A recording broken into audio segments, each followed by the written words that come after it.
नमस्कार दोस्तों, कैसे हैं आप सभी। उम्मीद करता हूं कि आप स्वस्थ होंगे और सुरक्षित होंगे।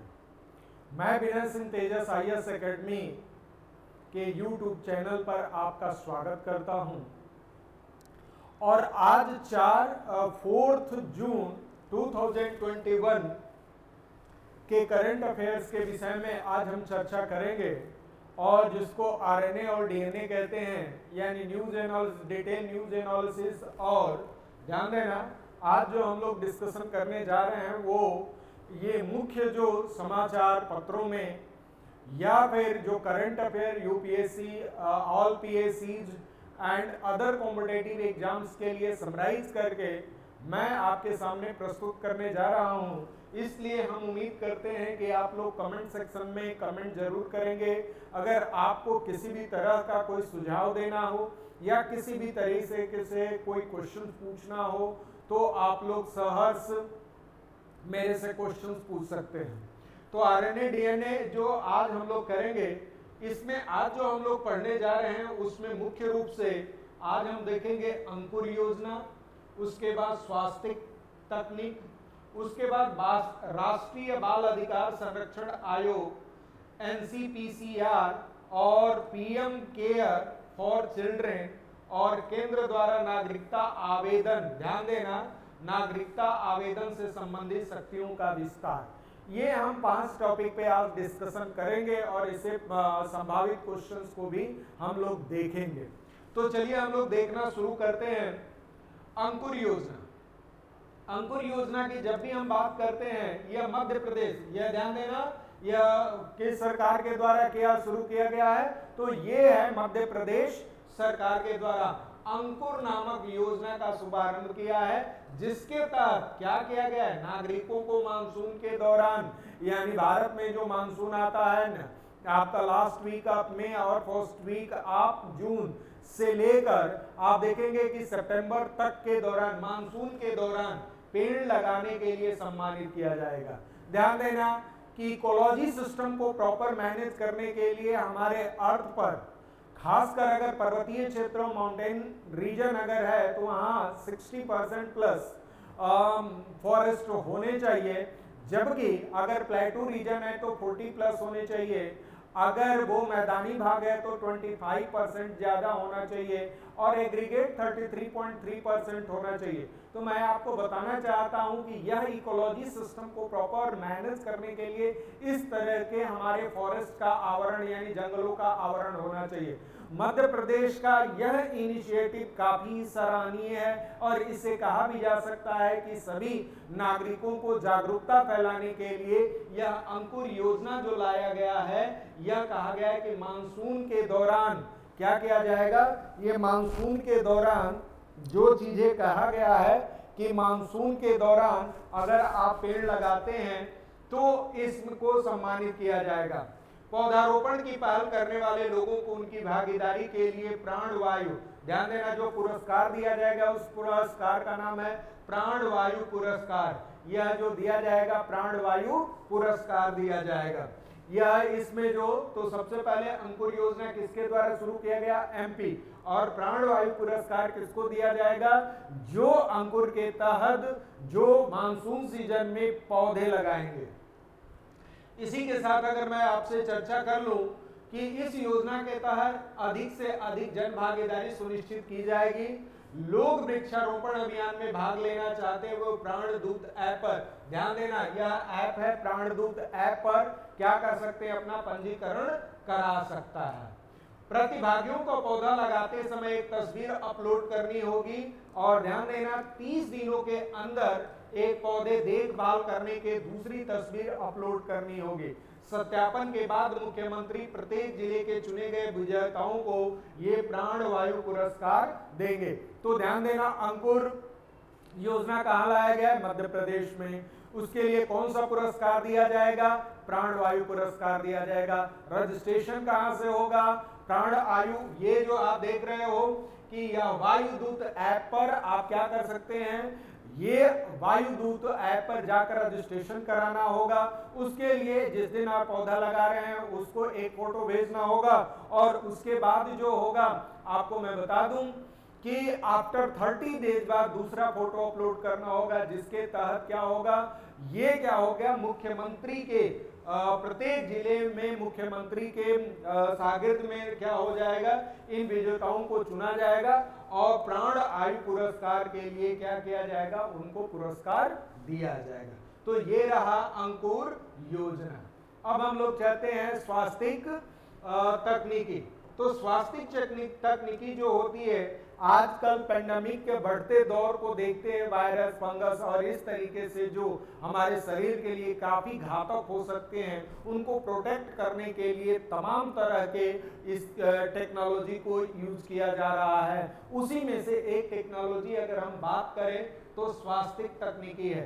ये पुणे स्थित CSIR का राष्ट्रीय रासायनिक प्रयोगशाला, इसको हम लोग कहते हैं नेशनल केमिकल लेबोरेटरी के द्वारा प्राकृतिक तेलों का उपयोग कर, ध्यान देना, जो नेचुरल ऑयल है उसका उपयोग कर जल को कीटाणु रहित करने के लिए एक नई तकनीकी को विकसित किया गया है। ध्यान से समझना, ये नेचुरल ऑयल को उपयोग कर जल को कीटाणु रहित, यानी जल में जो भी बैक्टीरिया, इस तरह के कीटाणु जीवाणु जो भी हैं, उनको क्या किया जाएगा, एक नई तकनीकी विकसित की गई है।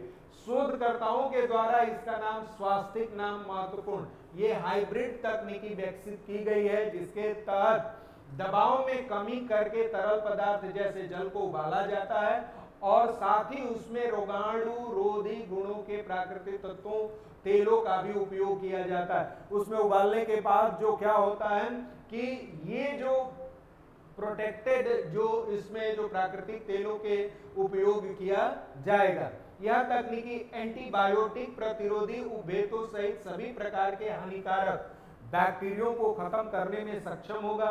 यह न केवल जल को पूर्ण कीटाणु शोधक के लिए आयुर्वेद भारतीय पारंपरिक ज्ञान को एकीकृत करती है, बल्कि प्राकृतिक तेलों को संभावित स्वास्थ्य लाभ गुणों को भी प्रदान करेगा। तो ध्यान देना, इसमें दो चीजें हैं कि एक तो नेचुरल ऑयल को क्या किया जाएगा कि उससे हम जीवाणु को मारने के लिए काम करेंगे। दूसरी बात ये क्या है कि एंटीबायोटिक प्रतिरोधक क्षमता को यह डेवलप करेगा और भारतीय पारंपरिक ज्ञान को एकीकृत करता है, जो हमारा आयुष और इस तरह के जो ज्ञान है उसी के द्वारा ये सारी प्रक्रियाएं शुरू की जाएंगी। उसी के बाद अगर देख सकते हो आप कि इसके लिए क्या किया गया है, जल को कीटाणु रहित करने के लिए रोगजनक सूक्ष्म जीवों को हटाना काफी आवश्यक होता है, जो कई जल जनित रोगों के लिए उत्तरदायी होता है। और वैसे भी अगर देखा जाए तो जल से संबंधित काफी बीमारियां होती हैं। हालांकि कीटाणु शोधक जो है रासायनिक तरीकों, जैसे ये जो अगर हम बात करते हैं क्लोरीनीकरण यानी क्लोरिफिकेशन आदि के कारण प्राय हानिकारक ये कार्सिनोजेनिक उपभेदों का भी निर्माण होता है। कार्सिनोजेनिक का मतलब होता है जिससे कैंसरस प्रॉब्लम शुरू होता है।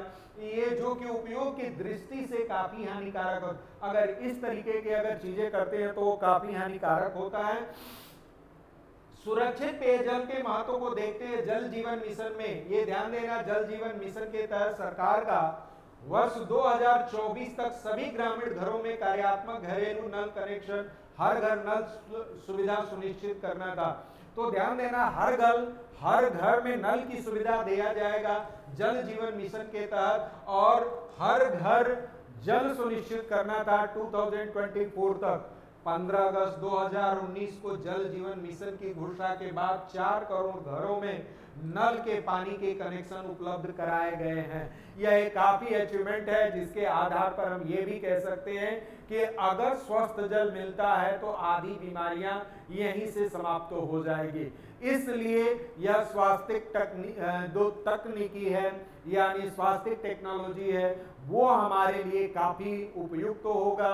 और यह किस प्रक्रिया के द्वारा लाया गया है, तो आप देख लें कि नेचुरल ऑयल के द्वारा ये सारी प्रक्रियाएं की जाएगी, जिससे हमारा जल स्वस्थ हो जाएगा। और जल स्वस्थ होने का मतलब होता है शुद्ध हो जाएगा, और शुद्ध होगा तो वह शुद्ध जल अगर हम पिएंगे तो हम भी स्वस्थ होंगे। और ध्यान देना, जल जीवन मिशन के तहत जो 2024 तक जो प्रक्रिया में लाया गया है कि हर घर में जल पहुंचाना है, उसी की तहत ये सारी प्रक्रियाएं शुरू की गई। आगे चलते हैं, ध्यान देना, राष्ट्रीय बाल अधिकार संरक्षण आयोग, यह संरक्षण आयोग जो हो गया, नेशनल जो कहा जाता है चाइल्ड राइट प्रोटेक्शन कमीशन की अगर हम बात करते हैं तो 2005 के तहत मार्च 2007 में स्थापित एक कहा जाता है कि यह कॉन्स्टिट्यूशनल बॉडी है। यह महिला एवं बाल विकास मंत्रालय के प्रशासनिक नियंत्रण में होता है। तो ध्यान देना, बाल विकास, ये राष्ट्रीय बाल विकास संरक्षण आयोग जो होगा किसके अधीन काम करता है, तो महिला बाल विकास, ये मंत्रालय मिनिस्ट्री के अंतर्गत काम करता है।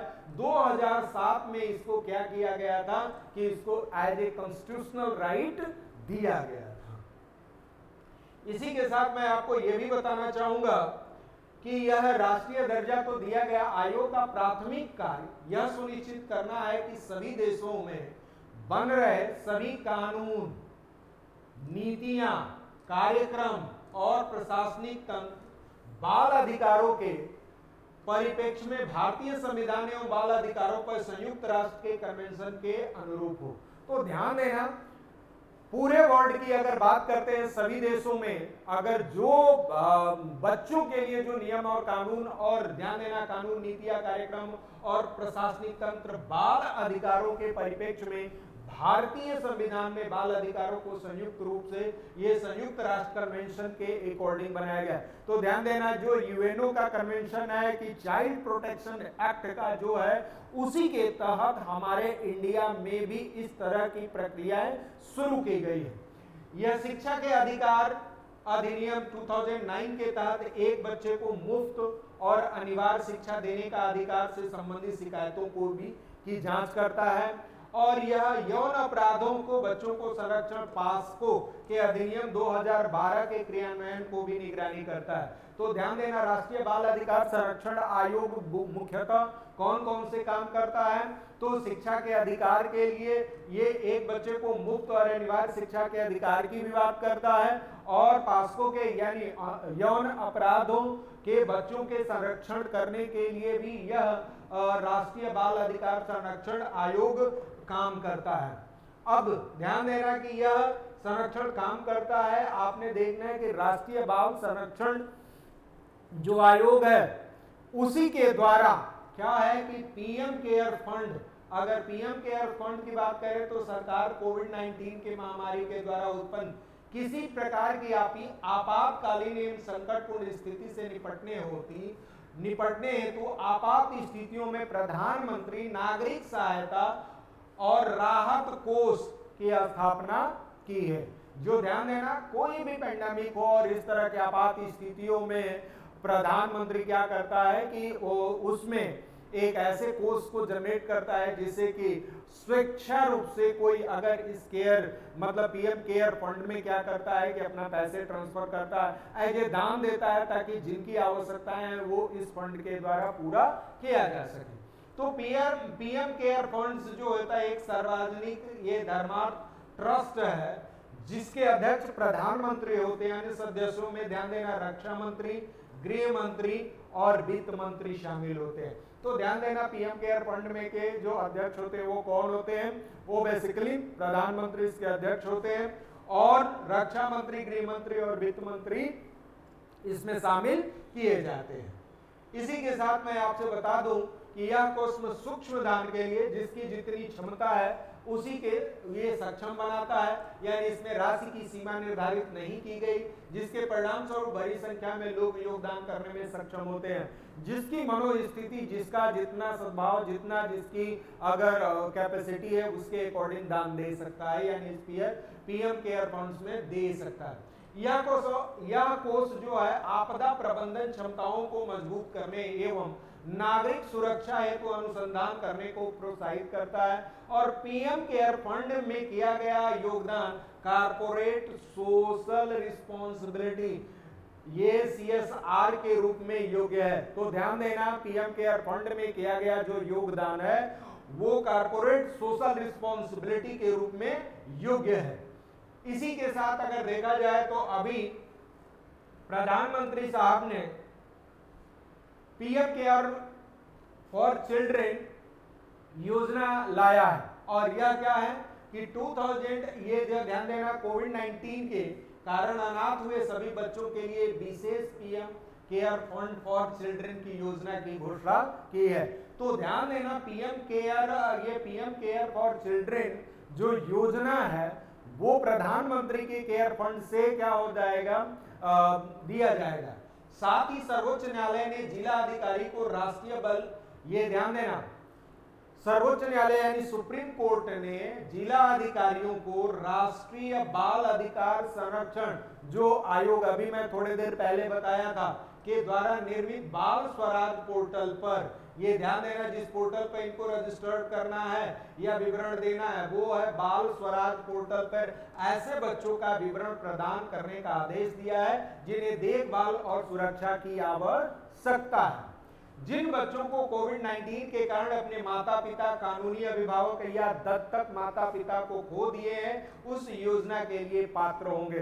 तो ध्यान देना, यह योजना में कौन ऐसे कैंडिडेट होंगे जो इस पैंडेमिक में उनके मम्मी पापा या जो भी गार्जियन हो, जो भी उनके संरक्षण वो खत्म हो चुके हैं, अब वो अनाथ हो चुके हैं, तो PM care for children fund के द्वारा यह किया जाएगा। देश भर में कुल 570 कोविड-19 अनाथ बच्चों की पहचान की गई है और साथ ही तस्करी के मामले में भी बढ़ रहे हैं। ध्यान देना, इससे क्या होगा कि इससे ये जो बात आप देख रहे हो, यह जो है 577 ऐसे बच्चों को इस पोर्टल पे, अभी जो बाल स्वराज पोर्टल पे किया गया है कि उस पे सारी प्रक्रियाएं उस पे लागू किया गया है, जिससे बच्चों को चिन्हित किया गया है और उनको यह सुविधा प्रदान की जाएगी।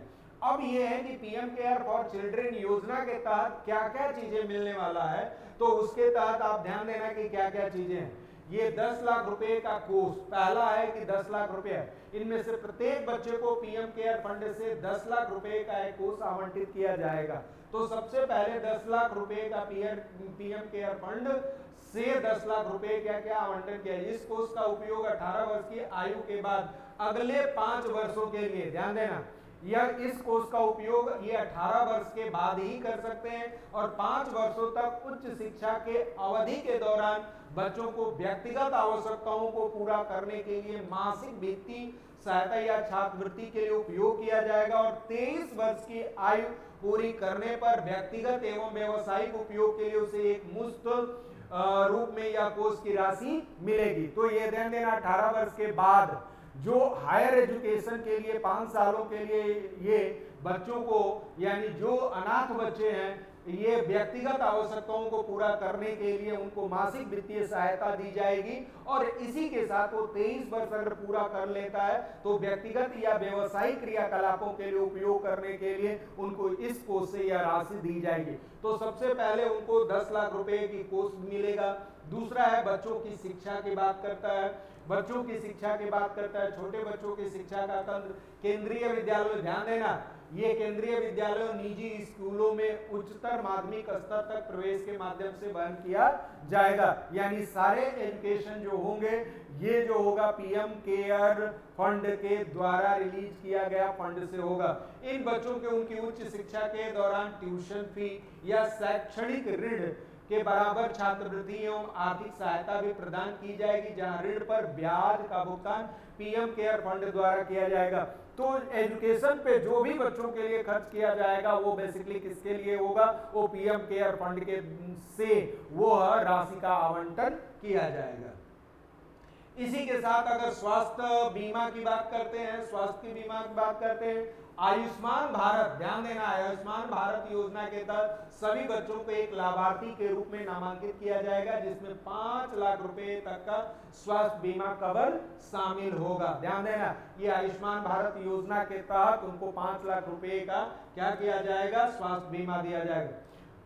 ऐसे बच्चों को 18 वर्ष होने तक प्रीमियर राशि का भुगतान पीएम केयर फंड के द्वारा किया जाए। ऐसे बच्चों को क्या किया जाएगा, 18 वर्ष तक होने तक प्रीमियर राशि जो होगा पीएम केयर फंड के द्वारा उस कैंडिडेट को, उस बच्चे को दिया जाएगा।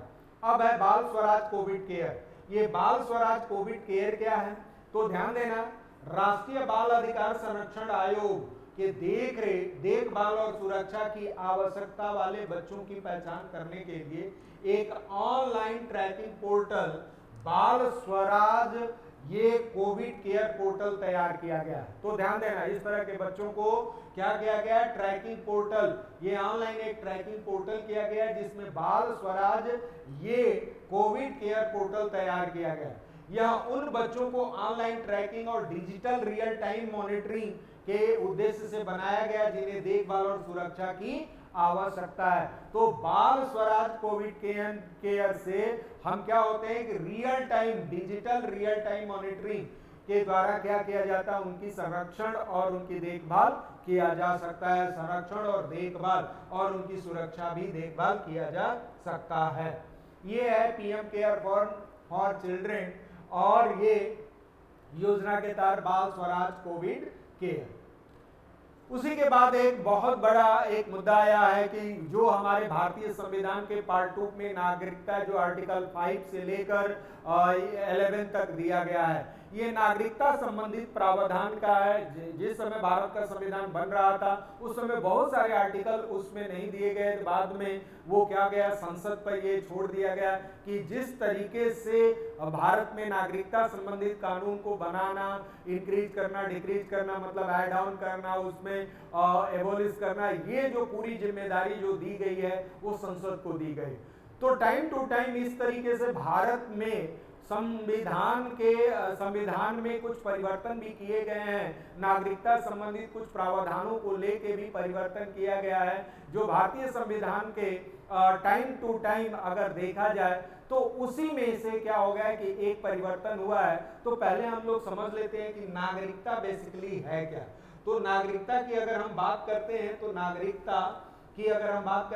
नागरिकता व्यक्ति और राज्य के बीच के संबंध को, राज्य जो आप ध्यान देना कि अगर इंडियन कॉन्स्टिट्यूशन पढ़ेंगे तो आर्टिकल 13 जो है जो राज्य को परिभाषित करता है, तो यह कहा जाता है कि नागरिकता व्यक्ति और राज्य को बीच के संबंध को दर्शाती है। और भारत में भी अन्य आधुनिक राज्यों की तरह दो तरह के लोग अर्थात नागरिक और विदेशी रहते हैं। नागरिक मतलब होता है कि भारत का वो नागरिक है, विदेशी मतलब फॉरेनर, और फॉरेनर का मतलब होता है वो भारत का नागरिक नहीं है। नागरिक भारत के पूर्ण सदस्य होते हैं, इसके प्रति निष्ठावान होते हैं। ये सभी नागरिक राजनीतिक अधिकार प्राप्त करते हैं। राजनीतिक अधिकार का मतलब संविधान में जो हमें फंडामेंटल राइट दिया गया है वो सभी राइट्स हमें मिलते हैं। और ऐसा नहीं कि विदेशियों को नहीं मिलता, विदेशियों को भी राइट मिलता है, लेकिन कुछ ऐसे राइट्स होते हैं जो कि विदेशियों को नहीं प्राप्त है, केवल भारतीय नागरिकों को ही प्राप्त है। तो नागरिकता निषेध एक विचार है, क्योंकि इसमें गैर नागरिकों को शामिल नहीं किया जा सकता है। यह गैर नागरिकों को शामिल नहीं किया जा सकता है। अब हम लोग चलते हैं कि नागरिकता संबंधी सिद्धांत की जब हम बात करते हैं तो नागरिकता प्रदान करने के दो प्रसिद्ध सिद्धांत हैं। एक तो जस सोली कहते हैं, जस सोली का जन्म स्थान के आधार पर नागरिकता प्रदान किया जाता है। वही यहां आप देखेंगे ये जस सांगुइनिस जो होता है रक्त संबंधों की मान्यता देता है। तो ध्यान देना, दो तरह के संबंध होते हैं। जस सोली का मतलब होता है कि जिस मिट्टी पे हमने पैदा हुआ है उसके आधार पर अगर भारत के टेरिटरीज में, भारत के टेरिटरीज का मतलब हो भारत की बाउंड्री लाइन, यानी भारत का जो अधिकार क्षेत्र है या भारत का जो एरिया डिफाइंड है जो सॉवरेन कंट्री के रूप में, उसके अंदर अगर कोई बेबी बॉर्न होता है वो जस सोली जन्म स्थान के आधार पर नागरिकता देने का। और दूसरा होता है ये जस सांगुइनिस, ये जो हम लोग सांगुइनिस का मतलब होता है, जस सांगुइनिस का मतलब होता है रक्त संबंधित, यानी रक्त संबंधितों को क्या किया जा सकता है, नागरिकता देने का प्रावधान है।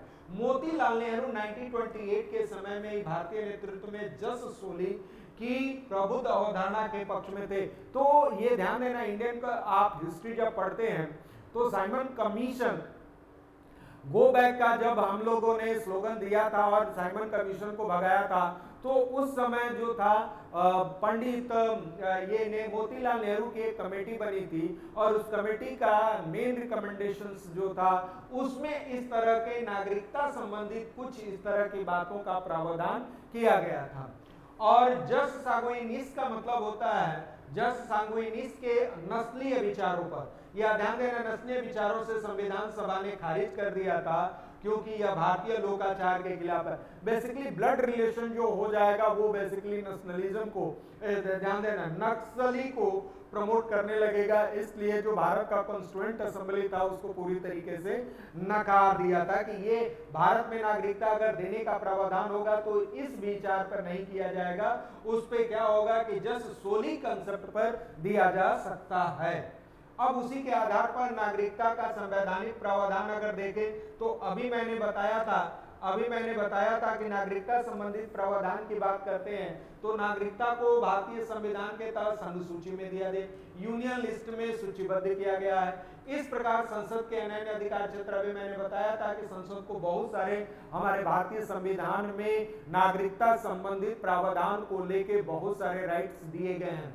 संविधान नागरिक शब्द जो है परिभाषित नहीं करता, लेकिन नागरिकता के लिए पात्र व्यक्तियों को विभिन्न श्रेणियों के भाग 2 में आर्टिकल 5 से लेकर 11 में यह दिया गया है। संविधान के अन्य प्रावधानों के विपरीत 26 जनवरी 1950 को अस्तित्व में आए इन अनुच्छेदों को संविधान के अपनाते हुए 26 नवंबर 1949 को ही लागू कर दिया गया था। तो संविधान में जो पार्ट 2 है, जो अगर हम बात करते हैं आर्टिकल 5 से लेकर 11 तक, वो 26 नवंबर 1949 को ही लागू कर दिया गया था, लेकिन संविधान पूरी तरीके से इंप्लीमेंट हुआ था 26 जनवरी 1950 को। तो अब आप ध्यान देना कि नागरिक शब्द को परिभाषित नहीं किया है, लेकिन नागरिकता को परिभाषित किया है। इसमें आप देखोगे कि धर्म के आधार पर नागरिकता के प्रावधान है।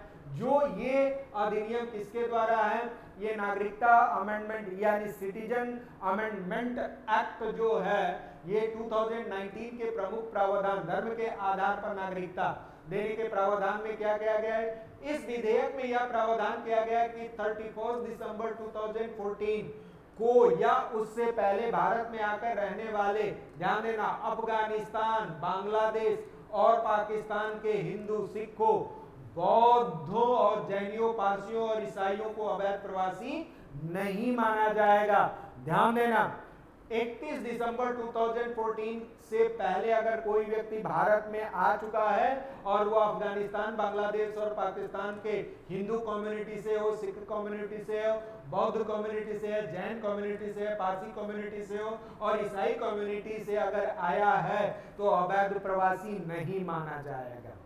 अब गैर मुस्लिम समुदायों को बाहर रखा गया है। इसका क्या मतलब होगा? इसका तात्पर्य है कि अफगानिस्तान, बांग्लादेश और पाकिस्तान के प्रवासी जो संशोधित अधिनियम में उल्लेखित समुदाय के अलावा किसी अन्य समुदाय के हैं, वो नागरिकता के लिए पात्र नहीं होंगे। ये गैर मुस्लिम जो हैं वो उसके लिए इनके 6 के अलावा अगर और कोई समुदाय है वो मान्य नहीं होगा। केवल 3 देश और 6 कम्युनिटी के लिए ही यह प्रावधान लाया गया है। अब हम लोग बात करते हैं देशीकरण के द्वारा, अगर नेशनलिज्म की अगर देशीकरण की बात करते हैं तो यह नागरिकता अधिनियम 1955 के अंतर्गत देशीकरण द्वारा नागरिकता ये प्रावधान किया गया था। आवेदक को पिछले 12 महीनों से लगातार और साथ ही पिछले 14 वर्षों में से 11 वर्ष भारत में रहना होना चाहिए। जो 1955 का एक्ट क्या कहता है कि आवेदक पिछले 12 महीने से लगातार मतलब भारत में रह रहा हो और साथ ही पिछले 14 वर्षों से 11 वर्ष भारत में रहा होना चाहिए। तो 1955 का एक्ट ये कहता है कि भारत की नागरिकता उसी को मिल सकती है जो 12 महीने से कंटिन्यूअस यहाँ रह रहा हो और 14 साल से रह रहा हो, उसमें 11 साल तक भारत में रहा होना चाहिए। इस अधिनियम के निर्दिष्ट इसमें 6 जैसे हिंदू, सिख, बौद्ध, जैनियों, पारसियों एवं ईसाइयों धर्मों एवं उपयुक्त 3 देश ये अफगानिस्तान, बांग्लादेश और पाकिस्तान के प्रवासियों से संबंधित आवेदकों के लिए भारत के 11 वर्ष रहने के शर्त को 5 वर्ष किया गया। तो ध्यान देना 2019 के एक्ट में ये कहा गया, ये 1955 में ये कहा गया कि ये 14 साल से 11 साल रहना चाहिए, लेकिन यहाँ 11 साल रहने के शर्त को इन्होंने कहा कि 5 साल भी अगर है तो उसको नागरिकता दिया जाएगा। ये किस एक्ट में कहा गया है? ये सिटीजन अमेंडमेंट एक्ट 2019 में। अब हम बात कर लेते हैं ये ओसीआई का मतलब होता है ओवरसीज सिटीजन ऑफ इंडिया। अधिनियम में प्रावधान किया गया कि केंद्र सरकार कुछ आधारों पर प्रवासी भारतीय नागरिकों को ओवरसीज सिटीजन ऑफ इंडिया के पंजीकरण को रद्द कर सकती है, जो इस प्रकार है। और रद्द कैसे कर सकती है, इसका प्रावधान है। यह प्रावधान, यदि ओसीआई पंजीकरण में कोई धोखाधड़ी सामने आती है, ओसीआई में किसी भी तरीके के उनके डॉक्यूमेंट्स गलत पाए गए या किसी भी तरीके के इलीगल अगर प्रक्रिया के द्वारा अगर उसने अडॉप्ट किया है, सॉरी उसको मतलब मिला है, तो वो क्या किया जाएगा, यह पंजीकरण को समाप्त कर दिया जाएगा। यदि पंजीकरण के 5 वर्ष के भीतर ओसीआई कार्ड धारक को 2 वर्ष या उससे अधिक समय के लिए कारावास की सजा सुनाई गई है, जैसे ओसीआई 5 वर्षों के लिए 2 वर्ष के लिए या अगर सजा सुनाई गई है या कारावास हो गया है, तो उसके लिए भी हम पंजीकरण को क्या कर सकते हैं, रद्द कर सकते हैं। यही नहीं, यदि ऐसा अगर हम बात करते हैं, यदि ऐसा करना भारत के संप्रभुता और सुरक्षा के लिए आवश्यक हो, ये ध्यान देना, ऐसा कोई भी हो सकता है जो उनकी सोवेरेनिटी और सिक्योरिटी के लिए अगर लगता है कि इस व्यक्ति की नागरिकता छीन ली जाए या इस नागरिकता रद्द कर दी जाए या ओवरसीज की जो citizen, overseas citizen of India की जो ओसीआई कार्ड है उसको जब्त कर लिया जाए, तो वो कभी भी किया जा सकता है। किस आधार पर, ये सोवेरेनिटी और सिक्योरिटी के आधार। यदि ओसीआई केंद्र सरकार द्वारा अधिसूचित अधिनियम पर किसी अन्य कानून के प्रावधानों का उल्लंघन किया, यानी अगर जो कानून बनाया गया उस कानून का अगर उल्लंघन करता है, तो ऑब्वियस है कि आपको वह कार्ड की वैधता रद्द कर दी जाएगी। हालांकि इन कार्ड धारकों के सुनवाई का मौका दिया जाने तक ओसीआई को रद्द करने का आदेश पारित नहीं किया गया। और वैसे भी हमारे भारतीय संविधान सबको मौका देता है कि आप अगर ध्यान देना कि अगर आप ओसीआई कार्ड धारक हो, आप पे किसी भी तरह का कुछ होता है, तो वो तब तक कार्ड धारक रहेगा जब तक कि वो प्रमाणित नहीं हो जाता है। तो बेसिकली यह देखेंगे 2019 अमेंडमेंट एक्ट की बात हम लोग करते हैं। अब इसमें कुछ अपवाद की बात रह गई है, सिटीजनशिप की बात की। इस अधिनियम में 2 क्षेत्र यानी इनर लाइन के द्वारा संरक्षित राज्य और संविधान के 6वीं अनुसूची 6 शेड्यूल के अंतर्गत यह क्षेत्रों पे लागू नहीं होता है, यानी सिटीजन अमेंडमेंट एक्ट जो है यह लागू नहीं होगा। इनर लाइन परमिट, यह इनर लाइन परमिट होता क्या है, यह एक विशेष प्रकार के परमिट होता है जिसे लेने की जरूरत भारत के अन्य हिस्सों के नागरिकों को उसके द्वारा संरक्षित राज्य में प्रवेश करने पर होती है। एक राज्य सरकार द्वारा प्रदान किया गया परमिट दूसरे राज्य में वैध नहीं होता है। वो किसी पर्टिकुलर एरिया होता है जिसमें क्या होता है, उस राज्य की सरकार उसको परमिशन देती है कि आप जा सकते हो। ऐसा नहीं है कि कोई दूसरा राज्य अगर परमिशन किया है तो आप किसी तीसरे राज्य में घूम फिर सकते हैं। और 6वीं अनुसूची हमारे भारतीय संविधान में जो 6 शेड्यूल दिया गया है, कुछ ऐसे पूर्वोत्तर राज्य जैसे असम, मिजोरम, मेघालय और त्रिपुरा के प्रशासन के लिए विशेष उपबंध किए गए हैं। इन राज्यों में स्वायत्त, जिसको हम लोग कहते हैं ऑटोनोमस डिस्ट्रिक्ट काउंसिल को विशेष अधिकार प्रदान किया गया है। तो CAA 2019 जो है इनर लाइन परमिट की बात करता है। इनर लाइन परमिट और 6 शेड्यूल जो होता है इन दोनों में लागू नहीं होता है। क्लियर, समझ में आ गया। अब इसी के बाद हम लोग देखते हैं कि अधिसूचना बेसिकली क्या किया गया है, कि अभी भारत सरकार ने इसको क्या अधिसूचित किया है। केंद्र सरकार ने 5 राज्यों के अधिकारियों को मौजूदा नियमों के तहत नागरिकता आवेदन से संबंधित शक्तियों को प्रदान करते हुए एक अधिसूचना जारी किया है। और वो 5 राज्यों को ये आवेदन लेने के लिए अधिसूचना जारी किया है। यह आदेश नागरिकता अधिनियम 1955 और नागरिकता नियम 2009 के तहत जारी किया गया है, न कि नागरिकता संशोधन 2019 के अंतर्गत, क्योंकि यह नियम अभी तक नहीं बनाए गए हैं। तो जो भी यह अमेंडमेंट की जो भी यह नोटिफिकेशन जारी किया गया है वो बेसिकली 1955 एक्ट और 2009 के तहत ये किया गया है। इसी के साथ अगर हम बात कर दी नागरिकता अधिनियम, ये नागरिकता अधिनियम 1955 की धारा 16 के अनुसार केंद्र सरकार को निर्देश दिया गया कि भारत के नागरिक के रूप में पंजीकरण या देशीकरण के प्रमाण पत्र देने संबंधित केंद्र की शक्तियों का प्रयोग कलेक्टर जिला मजिस्ट्रेट के द्वारा भी किया जा सकती है। जिसके अधिकार क्षेत्र में आवेदक साधारणतः निवास करता है। बस ये होता है कि जो डिस्ट्रिक्ट कलेक्टर है उसको भी अधिकार दिया गया और यह आवेदक को नागरिकता अधिनियम 1955 की धारा 16 केंद्र सरकार द्वारा अधिसूचना द्वारा यह निर्देश दे सकती है कि उसे किसी शक्ति का प्रयोग किसी अधिकारी या प्राधिकारी द्वारा भी किया जा सकता है। ध्यान देना 1955 सेक्शन 16 में केंद्र सरकार या कभी भी नोटिफिकेशन जारी कर सकता है पर्टिकुलर किसी, ध्यान देना है, या किसी शक्ति का प्रयोग किसी अधिकारी या प्राधिकारी के यानी अथॉरिटी या कोई ऑफिसर्स को यह पावर दे अधिसूचना के द्वारा प्रेषित किया जा सकता है। उसके बाद अपवाद के रूप में भी है। इसमें अपवाद के रूप में क्या है? हालांकि सेक्शन 10 में पंजीकरण का प्रमाण पत्र पंजीकृत व्यक्तियों के द्वारा दिया जाना और धारा 18 में देशीकरण प्रमाण पत्र के रूप में उल्लेखित शक्तियों का प्रयोग केवल केंद्र सरकार द्वारा किया जाए। तो ध्यान देना इसमें जो हम बात करते हैं उसमें जो हम बात कर लेते हैं कि सेक्शन 10 की और सेक्शन 18 की इसमें यह कहा गया है कि केंद्र सरकार ही इस तरह के प्रावधान को कर सकेगा, अदरवाइज और कोई नहीं कर सकता है। इसके अब ध्यान देना कर सकता है, लेकिन क्या है कि उसमें यह भी कहा गया है कि संसद चाहे तो ये क्या हो सकता है किसी अधिकारी को दे सकता है। इसने फरीदाबाद और जालंधर को छोड़कर हरियाणा और पंजाब के गृह सचिवों को भी समान अधिकार दिए गए हैं। तो इस प्रावधान के अनुसार इसमें यह प्रावधान किया गया है।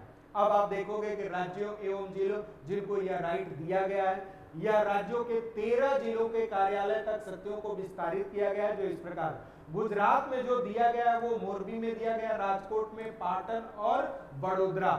छत्तीसगढ़ में आप देखोगे दुर्ग को मिला है, बलौदा बाजार को मिला है। उसके बाद राजस्थान में जालौर, उदयपुर, पाली, बाड़मेर और सिरोही, हरियाणा में फरीदाबाद और पंजाब में जालंधर। ये इस तरीके से राज्यों और जिलों के वहां के जो गृह अभी आपने देखा इसमें इस तरीके से देख सकते हैं। यहां देखोगे कि फरीदाबाद जालंधर को छोड़कर हरियाणा और पंजाब के गृह सचिवों को समान अधिकार दिए गए हैं। तो ये ध्यान देना समान अधिकार ये दिए गए हैं, लेकिन स्पेशली यह नोटिफिकेशन जो जारी किया गया है गुजरात में मोरबी ये गुजरात, छत्तीसगढ़, राजस्थान, हरियाणा और पंजाब, यही 5 राज्यों में इस तरह के नोटिफिकेशन दिए गए हैं। इसी के बाद कह सकते हैं इसमें क्या कर सकते हैं, तो इसमें यह बातें कही गई है कि इसमें पाकिस्तान, अफगानिस्तान और बांग्लादेश के अल्पसंख्यक समुदायों के सदस्यों को नागरिकता आवेदन को स्वीकार करने और सत्यापित करने और स्वीकृत करने की शक्ति शामिल है। ध्यान देना ये पाकिस्तान, अफगानिस्तान और बांग्लादेश के अल्पसंख्यक समुदायों में इसमें शामिल किए जाने वाले हिंदू, सिख, बौद्ध, जैन, पारसी, ईसाई को सूचीबद्ध किया गया है। वर्ष 2018 में कुछ जिलों के संबंध में छत्तीसगढ़, मध्य प्रदेश, गुजरात, राजस्थान, उत्तर प्रदेश और दिल्ली जैसे राज्यों के कलेक्टरों और गृह सचिवों को समान अधिकार। तो ध्यान देना 2018 में इस तरीके से कुछ जिलों के संबंध में छत्तीसगढ़ में और मध्य प्रदेश में, गुजरात, राजस्थान, उत्तर प्रदेश, दिल्ली जैसे राज्यों के कलेक्टरों और गृह सचिवों को क्या किया गया था, समान अधिकार दिया गया था। ये इस तरह के प्रावधान को इंप्लीमेंट करने के लिए। इसी के साथ मैं आपसे ये कहूंगा कि ये करंट अफेयर्स का समरी आपके सामने जो मैं प्रस्तुत किया हूं, मैं उम्मीद करता हूं कि आप अच्छे तरीके से इसको समझेंगे और अगर किसी भी तरह का कोई डाउट हो तो आप इन नंबरों पे ध्यान देना, इन नंबरों पे आप क्या कर सकते हैं, मैसेज कर सकते हैं या कमेंट सेक्शन में जाके कमेंट कर सकते हैं। ध्यान देना आपके इस तरीके से पर डे आपको सुबह 7 बजे यह आपको क्या होगा कि यह आपको करंट अफेयर्स रेगुलर मिलेगा। संडे के कुछ क्वेश्चंस हम लोग प्री पॉइंट ऑफ व्यू से आपके क्या करेंगे कि क्वेश्चंस को हम लोग सॉल्व कराएंगे और उसके द्वारा आपकी जो भी टारगेट यूपीएससी का हो या अदर पीएससी का हो या फिर अदर कॉम्पिटिटिव एग्जाम्स का है, आप बहुत अच्छे तरीके से कम समय में, ध्यान देना यह वही टॉपिक है जो एग्जामिनेशन की दृष्टि से मोस्ट इंपॉर्टेंट है। यानी जो एकदम इंपॉर्टेंस है, जहां से नंबर ऑफ क्वेश्चन मतलब आएगा ही आएगा, वही इस करंट डीएनए और आरएनए में ये आपके सामने प्रेषित किया जा रहा है। उम्मीद करता हूं कि आप इसको अच्छे तरीके से आत्मसात करेंगे और इससे रिलेटेड अगर कोई भी सुझाव देना है तो आप दे सकते हैं। इसी के साथ मैं आपसे विदा लेता हूं। उम्मीद करता हूं कि आप स्वस्थ रहेंगे, सुरक्षित रहेंगे और आज का दिन खुश रहें और आप सुखी रहें। इसी के साथ तेजस आईएएस एकेडमी के तरफ से आपको सहृदय आभार व्यक्त करते हुए इस वीडियो को लाइक, शेयर और सब्सक्राइब करने के लिए आमंत्रित करता हूं। उम्मीद करता हूं कि आप यह काम जरूर करेंगे। Thank you very much.